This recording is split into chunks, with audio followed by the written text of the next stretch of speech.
Everyone, कैसे हैं आप लोग। मैं समझती हूँ आप सब अच्छे होंगे और स्वस्थ होंगे। तो चलिए आज मॉडर्न हिस्ट्री में आगे बढ़ते हुए 1857 की क्रांति को जानेंगे। इससे पहले हमने जनजातीय विद्रोह को देखा, फिर उसके बाद किसान आंदोलन के बारे में पढ़ा मॉडर्न हिस्ट्री के अंतर्गत, और आज उसी क्रम को आगे बढ़ाते हुए 1857 की क्रांति के बारे में जानेंगे। इसके कारण के बारे में, इसके परिणाम के बारे में, क्या निष्कर्ष निकला, इन सभी के बारे में आज विस्तार से चर्चा करेंगे और समझेंगे। क्योंकि हर साल इस चैप्टर से हर एक एग्जाम में क्वेश्चन बनते ही बनते हैं। तो आप इस वीडियो के अंत तक बने रहें और समझने का प्रयास करें कि क्या कारण रहा। क्योंकि अगर आप एक बार कॉन्सेप्ट बना लेंगे तो आप हर एक क्वेश्चन का आंसर बड़े ही आसानी से कर सकते हैं। तो चलिए आज जानते हैं 1857 की क्रांति के बारे में क्या कारण रहा। सबसे पहले हम थीम को समझेंगे। थीम क्या है? 1857 के विद्रोह के बारे में अगर पूछ लिया जाता है किसी से भी, तो बस एक ही लाइन सब लोग बोलते हैं कि चर्बी वाले कारतूस के कारण ये घटना हुई। लेकिन ये सिर्फ और सिर्फ एक तात्कालिक कारण था। उसके पीछे कई सालों से हो रही परेशानियों का नतीजा है ये 1857 की क्रांति। क्योंकि कोई भी बड़ी घटना होती है, कोई भी बड़ी आंदोलन होती है, तो उसके पीछे का जो कारण है, कई सालों से चली आ रही कोई परेशानी है जिसके कारण कोई आंदोलन, कोई घटना, कोई क्रांति होती है। तो सिर्फ तात्कालिक कारण को समझना जरूरी नहीं है, उसके पीछे चली आ रही सभी परेशानियों का नतीजा जो होता है, उन सभी परेशानियों को समझना बहुत ज़रूरी है। तो इसके थीम को समझ करके हम पूरी घटना की जानकारी हम लगा सकते हैं। इसलिए थीम को समझेंगे। 1857 के विद्रोह को चर्बी वाले कारतूस की घटना तक सीमित न करके पिछले 100 वर्षों की ब्रिटिश नीतियों के संदर्भ में देखना बहुत ज़रूरी है। ठीक है, तो 100 वर्षों के दौरान क्या हुआ? इस दौरान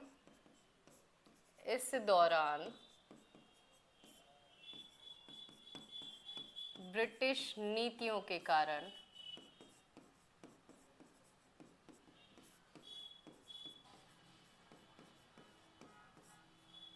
राजनीतिक,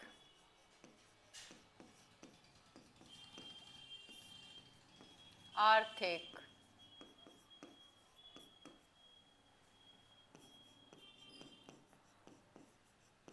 सामाजिक एवं सांस्कृतिक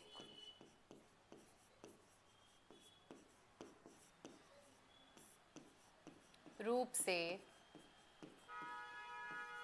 भारतीय जनता दुष्प्रभावित हुई।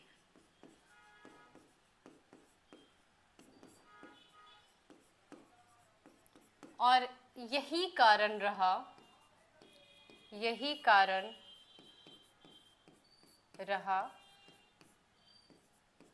57 की क्रांति का। ठीक है, क्या?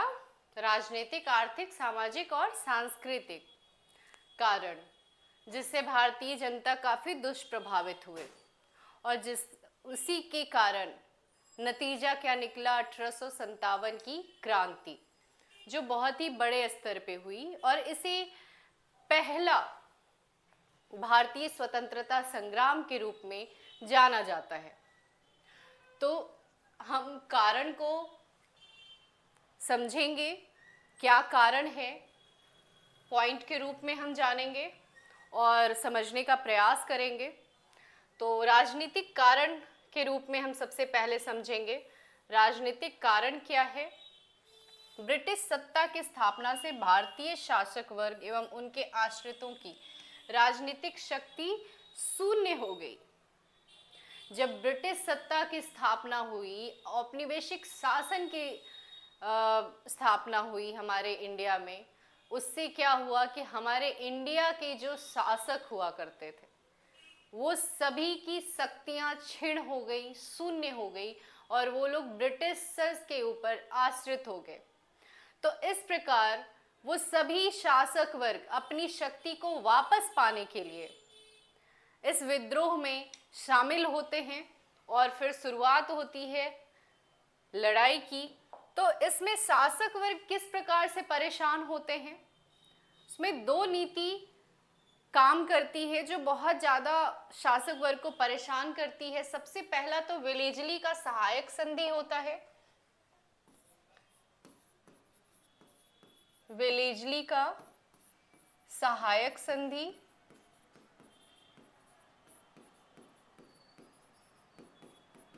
एंड डलहौजी का हड़प नीति, जिसके कारण शासक वर्ग बहुत परेशान थे। एक तो सहायक संधि से सभी क्षेत्र को हड़प लिया करते थे, अपने शासन में मिला लिया करते थे, और दूसरा डलहौजी का हड़प नीति था जो दत्तक पुत्र को स्वीकार नहीं करते थे, उन्हें शासन में शामिल नहीं होने देते थे, शासक बनने नहीं देते थे। जिनका अपना पुत्र नहीं रहा उसे बेदखल कर देते थे, मतलब जो जिनका अपना पुत्र नहीं है उनके मरने के पश्चात या उनके पश्चात उनके दत्तक पुत्र को शासक बनने नहीं देते थे और उनके क्षेत्र को अपने में शामिल कर लेते थे और वहाँ ब्रिटिश शासन का स्थापना हो जाता था। तो ये हड़प नीति में था, डलहौजी का हड़प नीति,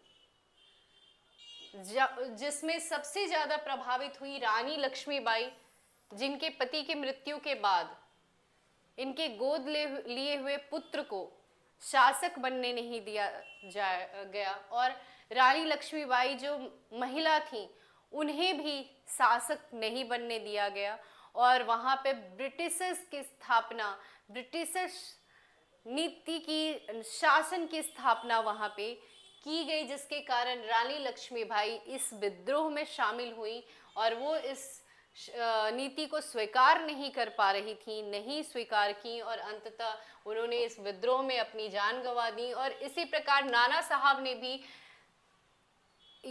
साहब भी दुष्प्रभावित हुए इस नीति से, क्योंकि ये भी एक दत्तक पुत्र थे। पेशवा को पेंशन मिलता था लेकिन इन्हें पेंशन नहीं मिलता था। बाजीराव द्वितीय के दत्तक पुत्र हुआ करते थे, इन्हें पेंशन मिलना बंद हो गया था और इन्हें बेदखल कर दिया गया था। तो इस प्रकार ये भी परेशान होकर के इस विद्रोह में शामिल होते हैं और फिर शुरुआत होती है 1857 की क्रांति का। दूसरा जो होता है आर्थिक कारण, ठीक है, आर्थिक कारण में सबसे पहला पॉइंट जो आता है भू राजस्व नीति, जिससे सबसे ज्यादा किसान प्रभावित होते हैं। आर्थिक कारण औपनिवेशिक शासन का सबसे बड़ा जो रोल है वो क्या है, धन की निकासी। लोगों से जितना से ज्यादा से ज्यादा धन ले लिया जाए। तो भू राजस्व दर इतना ज्यादा अधिक था, लगान का दर इतना था कि किसान वर्ग चुका नहीं पाते थे और इससे किसान वर्ग बहुत परेशान थे। तो इस प्रकार भू राजस्व नीति के कारण भी लोग परेशान थे। विऔद्योगिकरण दूसरा पॉइंट जो आता है, विऔद्योगिकरण का मतलब क्या, भारतीय उद्योग को नष्ट करके अंग्रेज लोग अपने उद्योग को स्थापित करते थे। मतलब जैसे कि वस्त्र उद्योग, हमारे यहाँ क्या होता था, हस्तकरघा से कपड़े का निर्माण किया जाता था, लेकिन मशीनीकरण के कारण उनका अपना रोजगार छीन गया। हस्तशिल्प का भी जो उद्योग था वो भी तबाह कर दिया गया, कारीगर तबाह हो गए, बेरोजगार हो गए, सारे लोग तबाह थे, उस समय परेशान थे इससे। तो इंग्लैंड के जो लोग थे वो अपने उद्योग को स्थापित करना चाहते थे। ब्रिटिशर्स अपना उद्योग चलाने के लिए भारतीय उद्योग को नष्ट किए और इस प्रकार बेरोजगारी बढ़ी, कारीगर तबाह हो गए। और तीसरा पॉइंट आता है कृषि का वाणिज्यीकरण।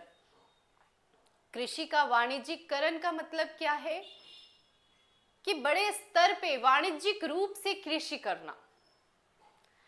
खाद्यान्न के अंतर्गत जो अनाज की उत्पादन होता था उसे रोक करके औद्योगिक वाणिज्यिकरण रूप से अफीम की खेती कराई जाती थी, नील की खेती कराई जाती थी, कपास की खेती, जिसके कारण सिर्फ और सिर्फ अंग्रेज लोग अपनी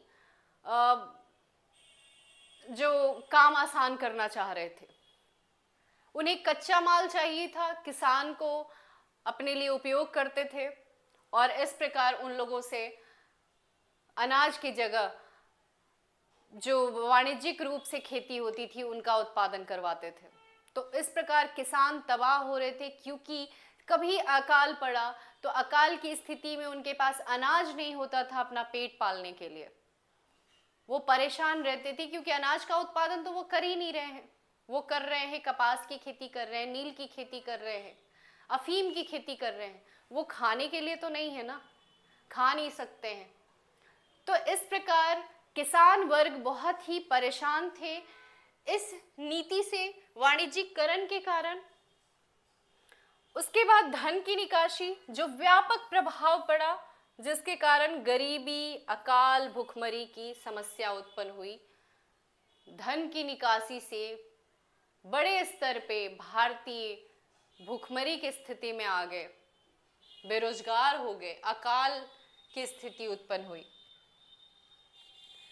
तो इस प्रकार आर्थिक कारण में ये पॉइंट बनता है। फिर तीसरा पॉइंट आता है सामाजिक सांस्कृतिक कारण। सामाजिक सांस्कृतिक कारण में जो सबसे बड़ी नीति आती है ईसाईकरण की नीति, जो सबसे ज्यादा प्रभावित करती है।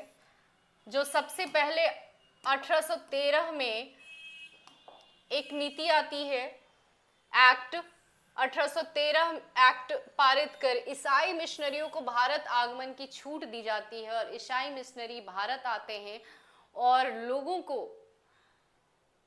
अपने धर्म को अपनाने के लिए बाध्य करते हैं और बाध्यकारी नीति के तहत उन्हें ईसाई धर्म अपनाने पे मजबूर कर देते थे। तो इस प्रकार क्या होता था कि हिंदू वर्ग के लोग जो ईसाई धर्म अपनाते थे उन्हें अपने जमीन से बेदखल कर देते थे कि जाओ, तुमने ईसाई धर्म अपना लिया, अब तुम्हें इस संपत्ति पे अधिकार नहीं है, हमारे जमीन पे तुम्हारा अधिकार नहीं है, तुम अपना जीवन यापन करो। तो इस प्रकार ब्रिटिशर्स ने एक और नीति निकाली 1850 में, लैक्स लोसाई एक्ट, जिसके तहत ईसाई धर्म अपना लेने पर उस व्यक्ति को संपत्ति के अधिकार से वंचित नहीं किया जा सकता। मतलब अगर आपने ईसाई धर्म अपना लिया है तो आपको कोई भी अपने संपत्ति के अधिकार से वंचित नहीं कर सकता। तो इस प्रकार हिंदू धर्म के लोग भड़के हुए थे कि हमारे धर्म पे, हमारी आस्था पे ये लोग चोट पहुंचा रहे हैं, हमारे लोगों को भड़का रहे हैं, हमारे लोगों को हमारे धर्म से अलग कर रहे हैं। तो इस प्रकार वो लोग भड़के हुए थे और इस स्थिति में ये लोग भी सांस्कृतिक रूप से परेशान होकर के विद्रोह में शामिल होते हैं। अगला पॉइंट आता है भारतीय समाज में हस्तक्षेप, जिसमें अब देखेंगे आप कि सती प्रथा और विधवा पुनर्विवाह तो अच्छी नीति थी, फिर इसे लोग क्यों एक्सेप्ट नहीं कर रहे थे? इसका कारण ये है कि जब तक आपका माइंड एक्सेप्ट नहीं करेगा, आप अपने धर्म को कैसे बदलेंगे?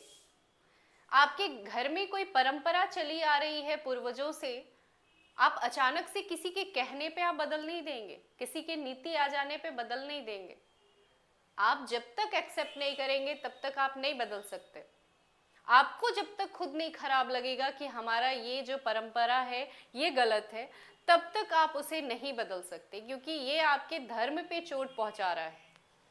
तो यही बात हो रही थी उस समय कि लोग एक्सेप्ट नहीं कर पा रहे थे, सती प्रथा को हटाया जा रहा था, कानून ला करके विधवा पुनर्विवाह लाया जा रहा था।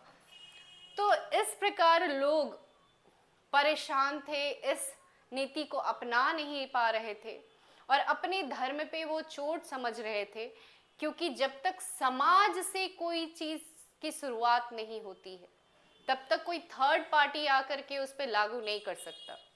तो इसी प्रकार ये लोग भड़के हुए थे और सामाजिक हस्तक्षेप ये लोग मान रहे थे इस प्रकार की नीति को लाने से। अगला जो पॉइंट आता है सैन्य असंतोष, जो बहुत बड़ा कारण बनता है इस विद्रोह का, उसके बारे में जानते हैं। सैन्य असंतोष में कौन कौन सा पॉइंट बनता है? नस्लीय भेदभाव। अब नस्लीय भेदभाव क्या है? सैनिक में गोरे और काले लोग, मतलब कि अंग्रेज वर्ग जिन्हें गोरा कहा जाता था और भारतीय लोग जिन्हें काला कहा जाता था, दोनों वर्ग के लोग शामिल थे। तो जो अंग्रेज वर्ग के लोग थे उन्हें पदोन्नति दी जाती थी, ऊंचे ऊंचे पद पे उन्हें बिठाया जाता था, ऑफिसर्स के ग्रेड पे वो रहते थे। लेकिन जो भारतीय लोग थे उन्हें सिर्फ और सिर्फ सैनिक के रूप में ही, उन्हें पदोन्नति नहीं दी जाती थी, उन्हें वेतन कम दिया जाता था, जिसके कारण सैनिक वर्ग के लोग परेशान थे। ठीक है, अगला पॉइंट आता है धार्मिक चिन्ह धारण करने से रोका गया। उन्हें तिलक लगाने से और पगड़ी धारण करने से रोका गया कि आप धार्मिक चिन्ह नहीं लगा सकते। कब रोका गया? 1806 में वेल्लोर में भारतीय सिपाहियों को पगड़ी पहनने एवं तिलक धारण करने से रोक दिया गया। तो इससे भी लोग परेशान थे, सैनिक लोग परेशान थे कि हमें अपने धर्म पे भी चोट पहुंचाया जा रहा है, हमें तिलक लगाने से, हमें पगड़ी धारण करने से, क्योंकि पगड़ी पहनना उनका अपना धर्म में बहुत ही आस्था का प्रतीक माना जाता था, और तिलक लगाना भी, तो उनको रोक दिया गया। अब अगला पॉइंट क्या है? समुद्र पार सेवा। इसे भी बाध्यकारी बना दिया गया। कब? 1856 में कैनिंग ने कानून बनाकर इसे बाध्यकारी बना दिया गया। और जितने भी भारतीय लोग थे जो समझते थे कि हम अगर समुद्र पार करेंगे तो हमारा धर्म का नाश होगा, हमें पाप लगेगा, वो समुद्र पार करेंगे तो हमें बहुत बड़ा अपराध बोध हो सकता है, हम पापी हो सकते हैं। तो उनके धर्म में ये मान्यता नहीं थी, सनातन में ये मान्यता नहीं थी कि आप समुद्र पार करें। तो उन सारे लोग को ऐसा समुद्र पार सेवा के लिए जो बाध्य किया गया, वो सारे लोग भड़के हुए थे, परेशान थे, उन्हें बाध्यकारी बना दिया गया समुद्र पार करने के लिए, और उनका धर्म अलाउ नहीं कर रहा था कि वो समुद्र पार करें। और अगला जो एक नीति आता है डाकघर कानून के माध्यम से, उन्हें जो एक मुफ्त डाक सुविधा दी गई थी जिसके माध्यम से वो चिट्ठी अपने घर तक पहुंचाया करते थे, वो भी सेवा छीन ली गई उनसे। जो बेसिक उन्हें नीड थी वो भी उनसे छीन ली गई, और ये मुफ्त डाक सेवा की सुविधा उन्हें नहीं दी जाने लगी। और डलहौजी ने 1854 में डाकघर कानून के माध्यम से इसे समाप्त कर दिया। जो सेवा मुफ्त रूप में चल रही थी उसे समाप्त कर दिया गया। कब? डलहौजी ने 1854 में डाकघर कानून के माध्यम से। तो अगला पॉइंट आता है तात्कालिक कारण के रूप में। तात्कालिक कारण में जो हर लोग समझते हैं कि चर्बी वाले कारतूस की घटना हुई थी। अब चर्बी वाला कारतूस क्या है? जिसमें गाय व सूअर की चर्बी मिली हुई थी।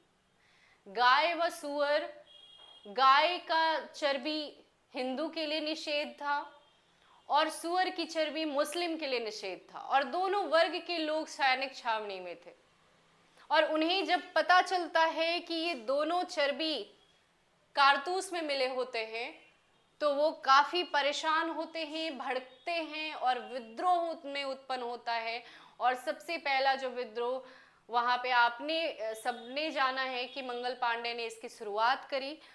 तो इस प्रकार ये चर्बी वाले कारतूस की घटना जो तात्कालिक कारण के रूप में देखी जाती है, तो ये सारे कारण होते हैं 1857 की क्रांति का, जो बहुत इंपॉर्टेंट है। पहला कौन सा? राजनीतिक कारण, दूसरा आर्थिक, तीसरा सामाजिक, और पांचवा तात्कालिक। ठीक है। राजनीतिक कारण में कौन कौन सा आएगा? जिसमें जितने भी शासक वर्ग थे वो परेशान थे। आप उसमें 2 पॉइंट डाल सकते हैं, शासक वर्ग लोग क्यों परेशान थे? वेलेजली की सहायक संधि से और डलहौजी के हड़प नीति से परेशान होकर के वो लोग 1857 की क्रांति में भाग लेते हैं, जिसका सबसे बड़ा उदाहरण झांसी की रानी और नाना साहब थे। दूसरा आता है आर्थिक नीति। आर्थिक नीति में भूमि जो लगान वसूला जाता था उसमें किसान लोग परेशान थे। दूसरा विऔद्योगीकरण, भारतीय उद्योग को नष्ट किया गया अपने उद्योग को स्थापित करने के लिए। इंग्लैंड का अपना उद्योग स्थापित करने के लिए भारतीय उद्योग को हटाया गया। तो इस प्रकार लोग परेशान रहे। फिर बेरोजगारी हुई, भूखमरी हुई, धन की निकासी से बहुत परेशान हुए। व्यापारीकरण की नीति आई, जो किसान वर्ग लोग थे वो परेशान हो गए। फिर उसके बाद आता है क्या? सामाजिक और सांस्कृतिक कारण, जिसमें ईसाईकरण की नीति के पश्चात सब भड़के हुए थे। उसके पश्चात सैन्य नीति, जिसमें सैनिकों को परेशान किया गया, तिलक लगाने पे रोका गया, पगड़ी पहनने से रोका गया, उन्हें हर प्रकार से बाध्य किया गया, समुद्र पार सेवा देने के लिए बाध्य किया गया। तो इस प्रकार से हर प्रकार से उन्हें परेशान किया गया और अंततः वो विद्रोह की भावना से परिपूर्ण होते हैं, जिसमें सबसे बड़ा तात्कालिक कारण होता है चर्बी वाले कारतूस की घटना, जिसमें गाय व सुअर की चर्बी मिली होती है और इस कारण विद्रोह उत्पन्न होता है और विद्रोह की शुरुआत होती है। लेकिन लास्ट में ये भी घटना असफल होती है। असफलता के कारण क्या होते हैं? क्योंकि ये पूरा विद्रोह जो है ये पूरे भारत में प्रसार नहीं होता है। इसका प्रसार सामूहिक शक्ति को कमजोर करती है। पूरे भारत में इसका प्रसार नहीं होता है, जिसके कारण सामूहिक शक्ति कमजोर होती है। कहाँ कहाँ होता है प्रसार? उत्तर और मध्य भारत में सिर्फ इसका केंद्र रहता है, जिसमें पंजाब, बंगाल, महाराष्ट्र तथा राजस्थान में सीमित प्रसार तथा दक्षिण भारत लगभग अप्रभावित रहते हैं। ठीक है, तो इस प्रकार सामूहिक रूप से ये कमजोर होते हैं, इनकी शक्ति कमजोर होती है, क्योंकि इनमें बहुत सारे वर्ग के लोग भी शामिल नहीं होते हैं। राष्ट्रीय एकता का तत्व कमजोर होता है। ठीक है, तो एकता में भी कमी थी। कुछ भारतीय शासक जो अंग्रेजों से मिल गए थे, जिसमें कौन कौन थे? सिंधिया, हैदराबाद का निजाम, नाभा, जिंद, पटियाला सिख शासक, ये सब कौन जो थे वो अंग्रेजों से मिले हुए थे और हमारे भारतीय शासकों पे ही फूट डाल रहे थे और अंग्रेजों से मिल करके उन्हें बर्बाद करने में लगे हुए थे। तो इस प्रकार कुछ हमारे इंडिया के आंतरिक शक्ति को कमजोर किया हमारे भारतीय शासक ने ही। ऐसा कोई संयोजक तत्व नहीं था जो पूरे देश को एक सूत्र में बांध सके। जैसे कि राष्ट्रीयता के स्पष्ट विचार का अभाव था, केंद्रीय नेतृत्व कमजोर थी, साझा रणनीति का अभाव था। तो इन सभी अभाव के कारण उनमें कोई संयोजक तत्व नहीं था जो पूरे देश को एक साथ जोड़ सके। ठीक है, ये सब कारण क्या था? 1857 की क्रांति कमजोर होने का कारण था, जिसमें अंग्रेजी शासन का कठोर दमन हुआ। कठोर दमन का कारण भी यही था कि इनमें जो सैनिक थे काफी प्रशिक्षित सेना थी, आधुनिक संचार का इनके पास साधन था, अपार संसाधन था, क्योंकि उस समय तक लगभग हर एक क्षेत्र पे ब्रिटिशर्स का अपना शासन सत्ता उन्होंने जमा लिया था। उनके पास अपार संसाधन थी, वो बाहर से सेना बुलाए और इस प्रकार 1857 की क्रांति को शांत कर दिया गया। लेकिन हमारी जनता शांत नहीं हुई थी, हमारी जनता बस रुकी थी, उनके अंदर अभी भी आक्रोश की भावना थी। ये उस समय की घटना थी जो बस शांत हुई थी, लेकिन लोगों के अंदर का रोष खत्म नहीं हुआ था। उसकी ये शुरुआत थी, क्रांति की शुरुआत थी, इसीलिए इसे भारतीय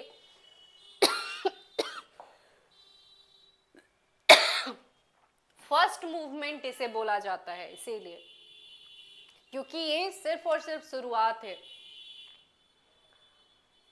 इसे असफल तो बोल दिया गया, लेकिन भारतीय जनता में एकता की भावना की ये शुरुआत थी 1857 की क्रांति। 1857 की क्रांति को आपने कारण को समझा, असफलता के कारण को समझा। सॉरी, थोड़ा सा तबीयत ठीक नहीं है, लेकिन आप अभ्यास प्रश्न को नोट करेंगे। सबसे पहला है 1857 के